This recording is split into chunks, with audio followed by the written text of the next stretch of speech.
Service in Huntsville has issued a severe thunderstorm warning for extreme northwestern Colbert County in northwestern Alabama, northwestern Lauderdale County in northwestern Alabama until 5 p.m. Central Daylight Time.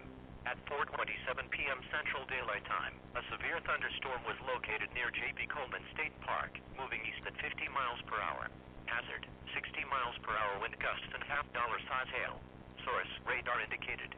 Impact, hail damage to vehicles is expected.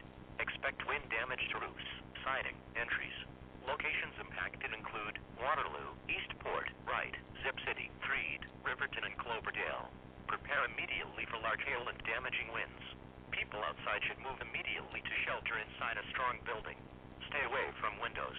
Repeating, a severe thunderstorm warning has been issued until 5 p.m. Central Daylight Time for the following counties in Alabama: Colbert and Lauderdale.